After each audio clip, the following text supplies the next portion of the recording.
and let's dive into some of the complexities of this shortage of baby formula, including what it will take to alleviate it more quickly and to fix bigger problems over time. Our Allie Rogan has been reporting on this, and she joins me now.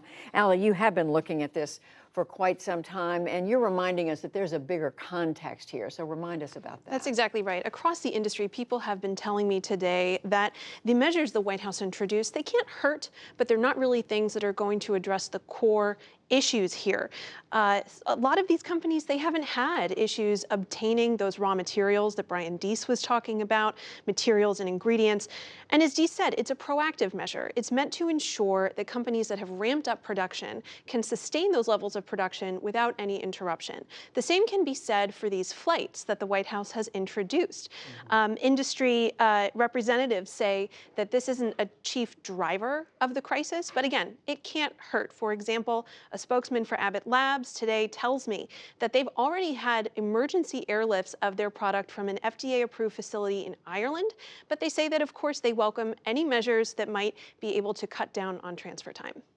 Now, we know that this issue, Allie, has been getting a lot more attention from lawmakers. They've been pressuring the White House, urging the White House to do more. The FDA commissioner today testified on the Hill. Tell us about that. Yeah, what Brian Deese did not refer to, which is important to point out, is that the FDA is under a lot of scrutiny for its timeline, how quickly it acted.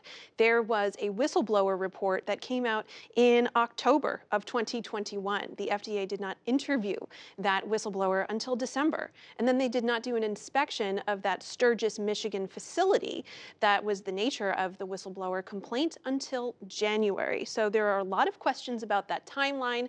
Commissioner Califf was before the House Appropriations Committee today. He demurred on a lot of those specifics, citing an ongoing investigation, but that didn't really satisfy a lot of lawmakers, including Appropriations Chairwoman Rosa DeLauro. You can't hide behind an investigation.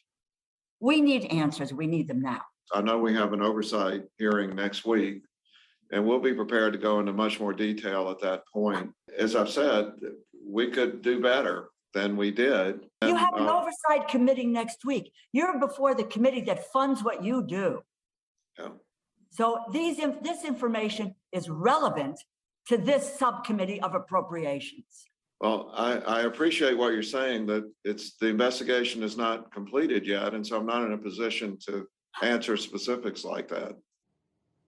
So, Allie, what are seen to be then, beyond what the administration's doing, what are seen to be the chief solutions here? Yeah, to the immediate crisis, it's all about getting formula back on the shelves. And the FDA announced earlier this week that it is working with Abbott Labs to reopen that closed facility in Sturgis, Michigan. The reopening process is going to take about 2 weeks, and then it might be an additional 6 to 8 weeks before we see any of that product back on shelves. But all of this reveals a paradox, which is that the two entities most responsible for this crisis are also the ones with the most tools available to help get us out of it. The House earlier this week voted to approve an additional $28 million in emergency funding for the FDA to beef up their food safety program. And the FDA is also surging resources to Abbott to help it reopen this facility. As Brian Deese noted, Abbott and 3 other companies make up 90% of the American market share. And as this crisis has revealed, these companies are too big to fail.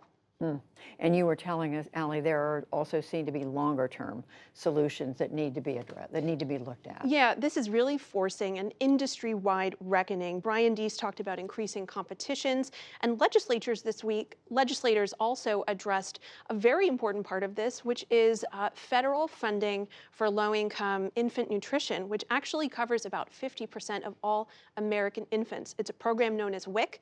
State WIC programs actually went really quickly in expanding access for WIC beneficiaries state by state. But that's because they had existing flexibilities because of the COVID-19 health security crisis. And so lawmakers today, the Senate unanimously passed a bill to make those WIC flexibilities permanent. The House passed it earlier this week with 9 no votes. It now heads to the president's desk.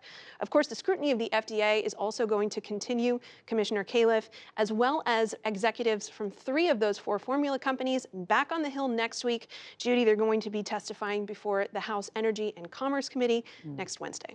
We're learning so much about this industry, which I think most of us knew very little about.